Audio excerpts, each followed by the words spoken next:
Hello everyone, welcome to लक्ष्य force. ये है अपनी प्रीवियस ईयर क्वेश्चंस की सीरीज़ का 12th पार्ट। इस सीरीज़ में हम वो सभी क्वेश्चन डिस्कस करेंगे जो एयरफोर्स और नेवी के एग्जाम्स में फ्रिक्वेंटली पूछे जाते हैं। तो फर्स्ट क्वेश्चन है, परफेक्टली इन इलास्टिक कोलिजन में क्या कंजर्व रहता है। तो देखो, आपके सिलेबस में दो कोलिजन है, एक इलास्टिक एक इन इलास्टिक, यानी कि एक प्रत्यास्थ संघट एक अप्रत्यास्थ संघट। तो आपको एक बात याद रखनी है कि मोमेंटम के बारे में तो सोचना ही नहीं है, यानी कि जब टक्कर होगी तो जो बिफोर टक्कर जो मोमेंटम होगा वही आफ्टर टक्कर मोमेंटम होगा। यानी कि मोमेंटम तो दोनों में कंजर्व रहता है, संवेग दोनों में कंजर्व रहता है, लेकिन प्रत्यास्थ संघट्ट में क्या रहता है, काइनेटिक एनर्जी भी कंजर्व रहती है। क्योंकि मान लो ये इधर से आया कण, ये इधर से आया, जब वो टकराते हैं तो ड्यूरिंग कोलिजन इसमें बिल्कुल भी काइनेटिक एनर्जी का लॉस नहीं होता है। वो सेम काइनेटिक एनर्जी से एक इधर चला गया एक इधर चला गया टक्कर के बाद। यानी कि अगर काइनेटिक एनर्जी का लॉस नहीं हुआ, यानी कि काइनेटिक एनर्जी अगर कंजर्व हुई, तब वो होता है इलास्टिक यानी कि प्रत्यास्थ संघट्ट। लेकिन जो अप्रत्यास्थ संघट्ट होता है, इन इलास्टिक कोलिजन होता है, उसमें जैसे ये इधर से आया, जब वो टकराए तो ड्यूरिंग कोलिजन क्या होता है, कुछ काइनेटिक एनर्जी लॉस होती है। यानी कि इसमें काइनेटिक एनर्जी कंजर्व नहीं रहती है अप्रत्यास्थ संघट्ट में। लेकिन जो टोटल जो परफेक्टली इन इलास्टिक होता है, ये थोड़ा स्पेशल केस होता है। ठीक है, इसमें क्या रहता है कि एक इधर से आया और एक इधर से आया, जब कोलिजन हुआ तो क्या हुआ, दोनों चिपक जाते हैं, दोनों चिपक जाते हैं और वो किसी एक डायरेक्शन में मूव करने लगते हैं। तो इसमें भी काइनेटिक एनर्जी तो लॉस होती है, यानी कि अगर इन इलास्टिक है तो काइनेटिक एनर्जी तो लॉस होगी, और इसमें कंजर्व क्या रहेगा, इस क्वेश्चन की अगर बात करें तो केवल मोमेंटम कंजर्व रहेगा। अब याद रखना, मोमेंटम दोनों में कंजर्व रहता है, लेकिन अगर प्रत्यास्थ संघट्ट है तो उसमें काइनेटिक एनर्जी भी कंजर्व रहेगी, लेकिन अगर अप्रत्यास्थ है तो उसमें काइनेटिक एनर्जी कंजर्व नहीं रहती है। अब मैंने आपको अभी बताया कि ये स्पेशल है, क्यों, क्योंकि इसका एक न्यूमेरिकल ऑब्जेक्ट, जो आपका ऑफिशियल पेपर है उसमें एक कोलिजन का मॉक टेस्ट जो वो दिया हुआ है न्यूमेरिकल, तो वो मैं जब इनके न्यूमेरिकल कराऊंगा तब आपको समझा दूंगा कि दोनों चिपक जाते हैं। तो जो M1 V1 जो बिफोर मोमेंट होता है, M2 V2 कोलिजन के पहले, तब दोनों चिपक जाएंगे तो मास दोनों जुड़ जाएंगे और फाइनल V आपसे पूछा जाएगा इन क्वेश्चंस में। होता क्या है, उसकी डायरेक्शन को लेके कभी कभी साइन को लेके प्रॉब्लम्स आती हैं, तो उसमें मैंने न्यूमेरिकल समझाया है, वो वीडियो आप जाके देख सकते हो। बाकी इन फ्यूचर भी मैं ऐसे क्वेश्चंस कराता रहूँगा। तो ऐसी बहुत सारी चीज़ें आपको को रिलेट करके पढ़नी है, जैसे फ्रिक्शन, घर्षण में भी आप बहुत कंफ्यूज हो जाते हो। अगर आपसे पूछा गया है कि किसी वस्तु पे कृत्य कार्य हो सकता है, work done of body can be, option होंगे पॉजिटिव, नेगेटिव, जीरो तो और या सभी। तो अगर केवल ये पूछा गया है कि किसी वस्तु पर किया गया कार्य हो सकता है, तो वर्क डन पॉजिटिव भी हो सकता है, वर्क डन नेगेटिव भी हो सकता है और वर्क डन जीरो भी हो सकता है। लेकिन अगर कहा जाए कि फ्रिक्शन द्वारा, ये क्वेश्चन पूछा गया है नेवी के एग्जाम में, कि घर्षण द्वारा कृत्य कार्य हो सकता है, ऑप्शन होगा पॉजिटिव, ऑप्शन होगा केवल नेगेटिव, ऑप्शन होगा जीरो।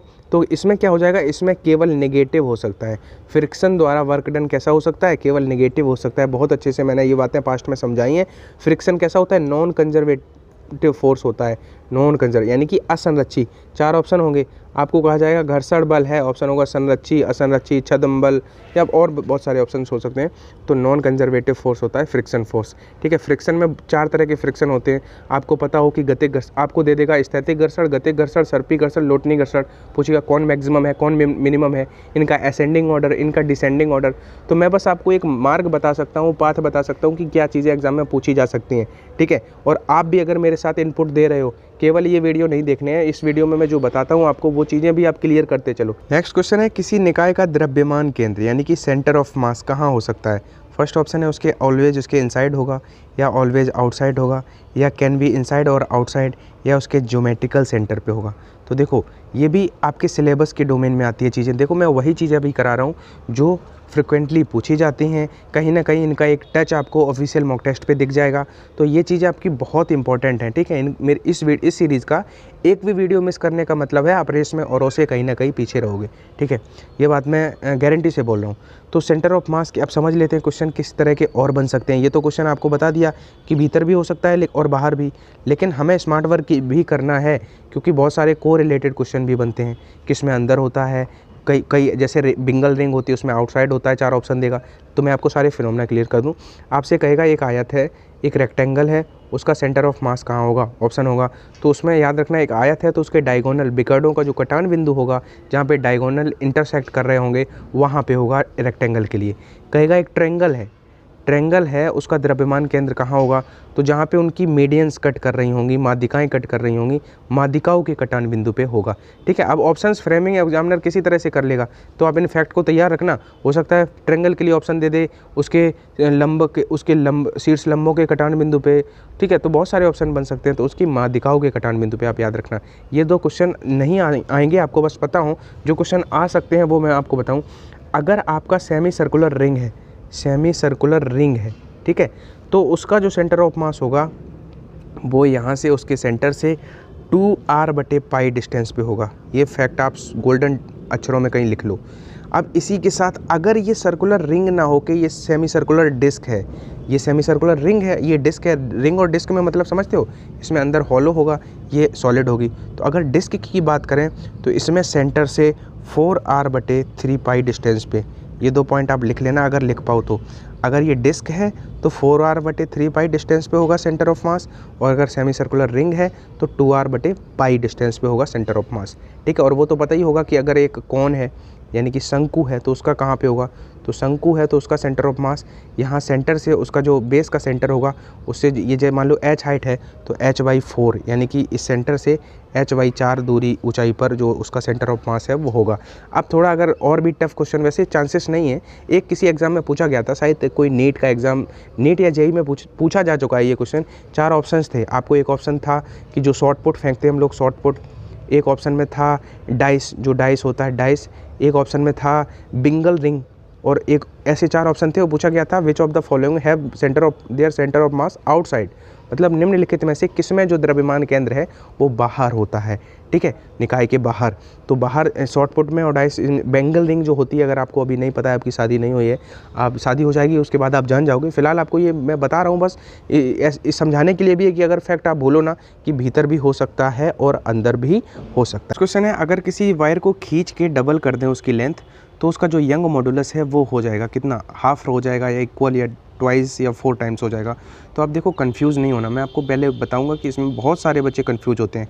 तो जो यंग मॉडुलस है, यंग प्रत्यास्थता गुणांक है, तो वो तुम्हारा डायमेंशंस पे डिपेंड नहीं करेगा, चाहे उसकी लेंथ की बात करें, एरिया की बात करें, इन पे डिपेंड नहीं करता है वो। हाँ, मटेरियल पे डिपेंड करता है, अगर तांबा का है तो कुछ और होगा, ठीक है, स्टील का है, ब्रॉन्ज का है तो ये आपका डायमेंशंस पे डिपेंड नहीं करेगा, इसलिए ये समान रहेगा। अब मैंने आपसे अभी एक बात कही थी कि आप कंफ्यूज हो जाओगे, तो कंफ्यूज इसलिए हो जाता है क्योंकि स्टूडेंट बहुत पढ़ता है रेजिस्टेंस वाले क्वेश्चन कि एक वायर है उसको खींच के स्ट्रेच करके उसकी लेंथ डबल कर दें तो रेजिस्टेंस कितना हो जाएगा। तो वहीं से आप ध्यान से, तभी मैं हर बार इस पर एम्फेसाइज करता हूँ, फोकस करता हूँ कि जब आप एग्जाम हॉल में क्वेश्चन पढ़ रहे हो तो बहुत केयरफुली पढ़ना चाहिए। क्योंकि कई बार क्या होता है कि वहाँ पे हम एग्जाम हॉल में बैठे हैं, एक तो एग्जाम का प्रेशर, ऊपर से थोड़ी जल्दबाजी, आप क्वेश्चन को पढ़ने में मत करना, क्वेश्चन को करने में जल्दबाजी करना। ठीक है, अब मैं अगर बात करूं कि वो भी क्वेश्चन बनते हैं, ऐसा नहीं है नहीं बनते हैं, रेजिस्टेंस वाले। कहेगा कि एक वायर था, उसका रेजिस्टेंस था 16 ओम, ठीक है, 16 ओम उसका प्रतिरोध था, उसको खींचकर उसकी लंबाई 4 गुनी कर दी जाए। तो याद रखना, अगर लंबाई n टाइम्स करी जाती है तो रेजिस्टेंस जो होता है वो n² टाइम्स हो जाता है। यानी कि लंबाई अगर खींचकर 2 गुनी करी जाएगी तो प्रतिरोध 4 गुना हो जाएगा, यानी कि 16 का 4 में गुणा करेगी तो नया प्रतिरोध 64 हो जाएगा। मान लो पहले प्रतिरोध था 20 और लंबाई खींचकर अगर उसकी 5 गुनी कर दी गई, तो लंबाई अगर 5 गुनी है तो प्रतिरोध इसका स्क्वायर यानी कि 25 गुना हो जाएगा, यानी कि नया प्रतिरोध जो होगा वो 500 हो जाएगा। 20 से 25 गुना 500 हो जाएगा। तो मैं बताना क्या चाह रहा हूँ, आप देखो इसी के साथ साथ और 2 बातें बता दूँ। एक क्वेश्चन और एयरफोर्स में बहुत पूछता है, आपने एक फॉर्मूला पढ़ा होगा, K = ½ mv², गतिज ऊर्जा बराबर द्रव्यमान हाफ द्रव्यमान वेग का स्क्वायर। अब इसको अगर हम v से m से मल्टीप्लाई करें, m से डिवाइड करें तो ऊपर m² v² हो जाएगा, जिसको हम p लिख देते हैं मोमेंटम। तो यहाँ से हमें कुछ दिखा, यहाँ से हमें एक और फार्मूला निकलता है, ये याद होना चाहिए, K = p²/2m। क्या होता है, p²/2m। तो यहाँ से यानी कि काइनेटिक एनर्जी जो होती है वो संवेग के, मोमेंटम के स्क्वायर के डायरेक्टली प्रोपोर्शनल होती है। तो कहीं भी फिजिक्स में आपको ऐसा रिलेशन मिल जाए कि स्क्वायर वाला टर्म अगर आ जाए कि किसी के स्क्वायर के डायरेक्टली प्रोपोर्शनल है, तो आप एक फार्मूला, जैसे आपसे कहेगा कि संवेग में 20% का वृद्धि करी गई है तो उसकी गतिज ऊर्जा में कितने प्रतिशत की वृद्धि होगी। तो आप इसके लिए ये फार्मूला लगा देना, x + y + xy/100। तो जो काइनेटिक एनर्जी में इतने % का चेंज होगा। मान लो 20 था x का मान, तो यहाँ पे रखा 20 + y का भी 20 + 20 × 20 20 × 20/100। तो यहाँ से 20 20 40 और ये 4 44 हमारा राइट आंसर हो जाएगा कि काइनेटिक एनर्जी में 44% की वृद्धि होगी। मान लो और 2 टाइप में बता दे रहा हूँ, और 2 क्वेश्चन से प्रैक्टिस करा दूँ, गलत ना हो क्योंकि बहुत इंपॉर्टेंट है। मुझे पता है 90% लड़कों को ये आता है, लेकिन जो नए जुड़े हैं वो भी ये बात जान जाओ। मान लो कहता है कि संवेग में 50% की वृद्धि की गई है, तो गतिज ऊर्जा में कितने प्रतिशत का चेंज होगा? तो वही फॉर्मूला लगा दो, 50x + y + xy यानी कि 50 × 50 / 100। यही डायरेक्ट फार्मूला लगा दो, तो 2 जीरो से 2 जीरो कट गई, तो 100 में 25 जुड़ेगा तो 125% उसकी काइनेटिक एनर्जी में वृद्धि हो जाएगी। नेक्स्ट क्वेश्चन है एडियाबेटिक और आइसोथर्मल से। बहुत अच्छा क्वेश्चन है कि रुद्धोष्म प्रक्रम के दौरान यानी कि एडियाबेटिक प्रोसेस के थ्रू गैस का जो प्रेशर है उसके टेम्परेचर के क्यूब के डायरेक्टली प्रोपोर्शनल है। बस सिंपल सा क्वेश्चन है, हिंदी लैंग्वेज प्रॉब्लम नहीं करेगी, ठीक है। तो उसमें क्या पूछ रहा है कि गैस के लिए जो Cp/Cv का रेशियो होगा वो इस प्रोसेस के लिए कितना होगा। बहुत अच्छा क्वेश्चन है। इस क्वेश्चन को करने से पहले मैं आपको 2-3 बातें बता दूं। एक समतापी प्रक्रम की बात करें और समदाब रुद्धोष्म प्रक्रम की बात करें तो इनमें कुछ बेसिक डिफरेंस है जिनसे क्वेश्चन बन जाते हैं। समतापी में क्या रहता है कि डेल्टा T 0 रहता है, समदाबी में क्या रहता है कि ऊष्मा का आदान प्रदान नहीं होता है यानी कि डेल्टा Q 0 रहता है। ये तो बात पता होगी आपको, लेकिन ये भी पता होगा कि ये इसमें आंतरिक ऊर्जा नियत रहती है और ये बहुत स्लो होता है, ये बहुत फास्ट होता है। लेकिन क्वेश्चन क्या पूछा जाता है, याद रखना कि इसमें समतापी में अगर बात करें तो इसमें स्पेसिफिक हीट इन्फिनाइट होती है, विशिष्ट ऊष्मा अनंत होती है, और रुद्धोष्म में स्पेसिफिक हीट विशिष्ट ऊष्मा 0 होती है। ये 2 बातें आप हमारी याद रखोगे। अब मैं आपको 2 फॉर्मूले लिखने जा रहा हूँ, उन फॉर्मूले पे ही बेस्ड ये क्वेश्चन है। अब कह रहा है कि क्या दाब, प्रेशर, देखो एक तो फॉर्मूला होता है T, अगर टेम्परेचर और वॉल्यूम में बात हो तो TV की पावर गामा, मैं इसको गामा कह देता हूँ, लैम्डा को अब दिक्कत नहीं है कोई, ये कांस्टेंट। लेकिन यहाँ पे ताप और आयतन है, लेकिन हमें वो फार्मूला लिखना है जिसमें ताप भी आ रहा हो और दाब भी आ रहा हो। तो एक फार्मूला और होता है T की पावर गामा बटे P की पावर गामा -1 बराबर कांस्टेंट। ये 2 फार्मूले मैंने बताए थे जब आपको एडियाबेटिक और आइसोथर्मल पढ़ाया था। तो जो ये फार्मूला है इसी से बहुत इजीली सवाल किया जा सकता है, बस वही है। आप, मैं तभी कहता हूँ अगर फार्मूले याद हैं आपको, पूरी फिजिक्स के कुछ फार्मूले, ठीक है, तो आप कोई भी क्वेश्चन एक बार ट्राई ज़रूर करोगे अगर उसकी प्रैक्टिस आपने पास्ट में नहीं भी करी है। तो T की पावर गामा बटे P की पावर, मैं गामा कह देता हूँ, आप परेशान ना होना, मैं बार बार कह रहा हूँ, बराबर ये कांस्टेंट है, ठीक है। अब हमें इसी में डायरेक्टली प्रोपोर्शनल का रिलेशन बनाना है। तो अगर हम डायरेक्टली प्रोपोर्शनल का रिलेशन बनाएं तो हम इसको ऐसे, क्या कह रहा है कि उसका दाब, यानी कि अगर P इधर ले जाएंगे तो P जो है वो डायरेक्टली प्रोपोर्शनल, ध्यान से देखना, थोड़ा टफ हो सकता है, T की पावर गामा बटे, ये नीचे आएगा तो बटे गामा -1 ऐसे लिख सकते हैं। ये कांस्टेंट, ये रिलेशन हमने यहाँ से निकाल लिया, क्यों? क्योंकि ये इधर गया तो P हो गया, P की जो पावर होगी वो इधर आएगी तो बटे में आ जाएगी। तो T की पावर जो गामा था ही, लेकिन बटे गामा -1 आ गया, ठीक है। यानी कि हमने इसको ऐसे लिख लिया। अब कह रहा है कि जो P है वो ताप के तृतीय घात के अनुक्रमानुपाती है, यानी कि ये जो पूरी पावर है इसको सवाल में 3 कहा गया है, यानी कि गामा बटे गामा -1 को 3 कहा गया है। क्रॉस मल्टीप्लाई कर लो, गामा का मान आ जाएगा, वही Cp/Cv होता है। तो गामा का जब क्रॉस मल्टीप्लाई करोगे तो उधर होगा 3 गामा -3, इधर होगा गामा, तो घटेगा गामा, तो 2 गामा बराबर 3 आएगा। तो जो गामा आएगा, लैम्डा आएगा, वो आपका 3/2 आ गया। और जो लैम्डा होता है, मैंने कल के वीडियो में भी बताया था, वही तो Cp/Cv होता है। Cp/Cv जो है वो हमारा 3/2 आ गया। आई होप आपको ये सवाल समझ में आ गया होगा, लेकिन अगर समझ में नहीं आया है तो आप एक बार वीडियो को पॉज करो और फिर से पीछे जाओ, स्पीड पीछे मतलब बैक जाओ, और बैक जाके फिर से समझने की कोशिश करो, तो आपको समझ में आ जाएगा। मैंने कुछ नहीं किया, बस फॉर्मूले से ये ड्राइव कर लिया था कि P मेरा निकला T के डायरेक्टली प्रोपोर्शनल गामा बटे गामा -1। अब ये T की पावर 3 कहा गया था, यानी कि इसको 3 बताया गया है सवाल में, तो इस पूरी चीज़ को हमने 3 से रिप्लेस कर दिया, यानी कि गामा बटे लैम्डा -1 बराबर हमने 3 कर दिया, क्रॉस मल्टीप्लाई किया तो जो मान आ गया इसका 3/2, यही हमारा होता है Cp/Cv। अब एक बात और फिर से बता दूं, आपको रिवीजन होता चले कि जो ये Cp/Cv होता है, ये आपसे सवाल पूछा जाता है, कहेगा द्विपरमाणु गैस के लिए कितना होगा, एक परमाणु के लिए कितना होगा, तो आप सीधा एक फार्मूला याद रखना कि Cp और Cv का रेशियो निकालना हो या गामा निकालना हो तो 1 + 2/f होता है। f होता है फ्री डिग्री। अगर एक द्विपरमाणु गैस है तो ये 5 हो जाएगा, मान रख देंगे तो ये 7/5 आंसर आ जाएगा।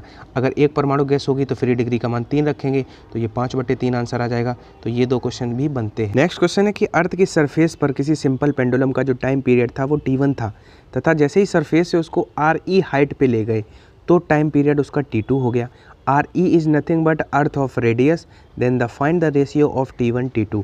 ये AA के लिए बहुत अच्छा क्वेश्चन है, एग्जाम ओरिएंटेड है, यही लेवल वहाँ पे एक्सपेक्टेड रहता है। तो आप इसके क्वेश्चन को बहुत ध्यान से समझना, ठीक है। में आप पूरा कंसंट्रेशन के साथ जो टाइम पीरियड होता है वो क्या होता है, T = 2π√L/g।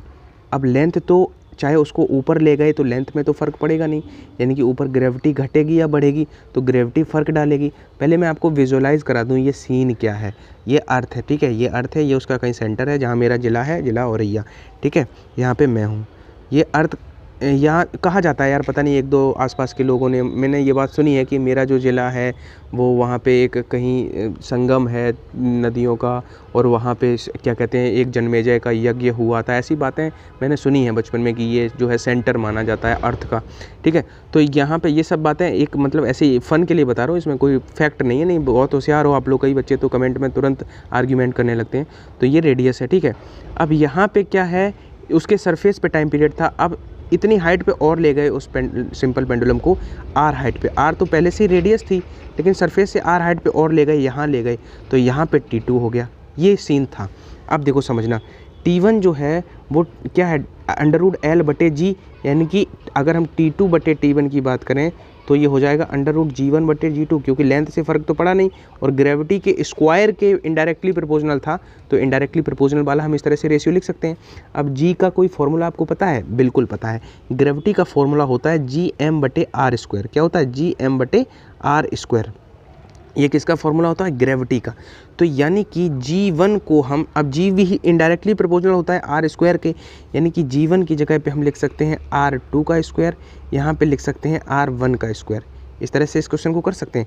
अब R1 तो R था, लेकिन R2 हमारा 2R था, और 2R का स्क्वायर करेंगे तो 4R हो जाएगा। कितना हो जाएगा? 4R। तो इसको हम 4R² कर देंगे, तो R² से R² कट जाएगा। 4 का और 1 का अंडर रूट लेंगे तो 2 और 1 आएगा। तो इसका आंसर कितना आ गया? रेशियो जो T2 और T1 का आ गया वो 2 आ गया। मुझे पता है कि फ़ोन की स्क्रीन पे उंगली से लिखता हूँ, तो हो सकता है कईयों को समस्या हो रही हो कैलकुलेशन में, बाकी जो कॉन्सेप्ट मुझे सिखाना था और जिसको सिखाना था वो सीख चुके हैं। टाइम पीरियड है, आपसे कहा जाएगा कि किसी पेंडुलम की लेंथ जो है वो 4 गुनी कर दी जाए। 4 गुनी कर दी जाए तो उसका आवर्तकाल क्या होगा? 2 गुना हो जाएगा। क्यों? जब 4 गुनी करी गई है, लेंथ से बाहर आएगा अंडर रूट, तो वर्गमूल के बाहर आएगा, 4 का वर्गमूल 2 हो जाएगा। अगर कहता कि 16 गुनी कर दी जाए तो 4 गुना हो जाता, ठीक है, सेम चीज़ें। और ये तो आपको पता ही होगा कि टाइम पीरियड वाले क्वेश्चन, जैसे लड़की है झूला झूल रही है, खड़ी हो जाती है, डिक्रीज हो जाता है, एक लड़की और पास में बैठ जाती है तो अनचेंज रहता है। क्यों? क्योंकि मास पे फ़र्क नहीं पड़ा। खड़ी हुई तो अर्थ ग्रेविटी लेंथ से कम हुई, तो लेंथ कम हुई तो टाइम पीरियड कम हुआ। ये सारे क्वेश्चन मैं बता चुका हूँ पहले भी। और एक सिंपल पेंडुलम का एक क्वेश्चन और आता है कि एक बॉब था पेंडुलम का, उसमें पारा भरा था, मरकरी भरा था, और अब की बार मरकरी को अगर वाटर से रिप्लेस कर दें, पारा को हटा के जल भर दें, तो इसके आवर्तकाल पे क्या फ़र्क पड़ेगा? घंटा फ़र्क पड़ेगा। कुछ फ़र्क नहीं पड़ेगा, क्योंकि वो मास पे डिपेंड ही नहीं करता है। पारा और वाटर में अगर मास का फ़र्क आया है तो कोई फ़र्क नहीं पड़ेगा। लेकिन अगर कहे कि एक बॉब है, उसमें क्या है, छेद कर दिया जाए, अगर इसमें वाटर भरा था और एक छेद कर दिया जाए तो पानी धीरे धीरे निकलने लगेगा, तो पूछेगा तब उसके टाइम पीरियड पे क्या इफेक्ट पड़ेगा। तो अब समझने वाला क्वेश्चन है, इसको थोड़ा समझ लो, क्योंकि ये भी क्वेश्चन पूछ सकते हैं, ठीक है। अगर हम इसमें मान लो यहाँ पे इसका सेंटर ऑफ ग्रेविटी था, वाटर भरा था, जब इसका वाटर निकलने लगा तो सेंटर ऑफ ग्रेविटी नीचे शिफ्ट हुआ, यानी कि लेंथ बढ़ी, और लेंथ बढ़ी इसका मतलब टाइम पीरियड पहले तो बढ़ेगा, फिर क्या होगा, फाइनली जब पूरा पानी निकल जाएगा फिर अपनी जगह पे आ जाएगा सेंटर ऑफ ग्रेविटी, तो जब फिर से लेंथ वही सेम हो जाएगी। तो पहले तो बढ़ता है, फिर क्या होता है, फिर घटता है, ठीक है। इस तरह से अगर क्वेश्चन आ जाए तो ये हो जाएगा, पहले फर्स्ट इंक्रीज देन डिक्रीज। एक मिसाइल पलायन वेग एस्केप वेलोसिटी से कम वेग पे छोड़ी गई, मतलब उसका जो वेलोसिटी है वो एस्केप से कम है, तो इसकी टोटल एनर्जी यानी कि काइनेटिक और पोटेंशियल का सम क्या होगा, ठीक है। देखो अब मैं इसको नहीं बता रहा हूँ, क्योंकि इसको मुझे पास्ट में इसको बहुत अच्छे से इसको समझा भी चुका हूँ, तो इतना तो आपसे यार एक्सपेक्ट करूँ, एयर वॉरियर बनने जा रहे हो तो ये मिसाइल वाला क्वेश्चन तो आप लोग आंसर ज़रूर करना, ठीक है। और क्या कहते हैं, ये पूछा जाता है फ्लाइंग बर्ड जो होता है, आकाश में उड़ता हुआ पक्षी होता है, उसमें क्या होता है, केवल गतिज ऊर्जा होती है या केवल स्थितिज ऊर्जा होती है, या दोनों होती हैं, या तो जो अगर फ्लाइंग बर्ड से आकाश में पक्षी उड़ रहा है तो उसके उड़ रहा है तो उसमें गतिज ऊर्जा हुई, लेकिन जहाँ पे वो है उसकी स्थिति है तो वहाँ पे स्थिति यानी कि बोथ होती हैं, काइनेटिक एंड पोटेंशियल बोथ होती हैं। और इसका भी आंसर चलो बता ही देता हूँ, ऋणात्मक, ठीक है। इसको एक्सप्लेन नहीं करूँगा अब मैं, इसमें जो सम होगा वो नेगेटिव होगा अगर एस्केप वेलोसिटी से कम है। ऐसे बहुत सारे क्वेश्चन आपके बाइंडिंग एनर्जी, चलो इस चैप्टर को मैं करा ही दूंगा, इससे जो क्वेश्चन फ्रिक्वेंटली पूछे जाते हैं, जैसे एक क्वेश्चन बहुत पूछा जाता है कि एक कृत्रिम उपग्रह है, आर्टिफिशियल सैटेलाइट है, उसकी जो टोटल एनर्जी है काइनेटिक और जो काइनेटिक और पोटेंशियल वो ई है, दोनों का सम E0 है, ठीक है, टोटल मान लेते हैं। तो पूछेगा इसका जो पोटेंशियल है वो क्या होगा। पहला ऑप्शन आपको होगा माइनस का E0, दूसरा ऑप्शन होगा 1.5 E0, तीसरा ऑप्शन होगा 2 E0, और चौथा ऑप्शन हो सकता है क्या E0 ही रहेगी, तो इसका आंसर हो जाएगा 2E0। क्या हो जाएगा 2E0। तो ये जो अब इसमें काइनेटिक पूछे तो आप आंसर बताओ कि काइनेटिक, अब मैं आपसे पूछ रहा हूँ कि इसी क्वेश्चन में काइनेटिक क्या होगी, या मैं आप लोग कमेंट करना अगर आपको ये चैप्टर अच्छे से नहीं आता है उपग्रहों की गति, तो मैं आपको बहुत अच्छे से प्लान वेग और उपग्रहों की गति कंबाइन करके एक वीडियो बना दूंगा अगर आप लोग डिमांड करोगे, क्योंकि अननेसेसरी करूँ और आप लोगों को अगर ये चैप्टर अच्छे से आता है तो फिर क्या कोई फ़ायदा नहीं है। तो आप लोग बस अप्रिशिएट करते रहो और वीडियोज़ को लाइक ज़रूर कर दिया करो। आपको नहीं पता है कि एक लाइक आपको कितना अच्छा कंटेंट फ्यूचर में और दे सकता है। तो कीप सपोर्टिंग।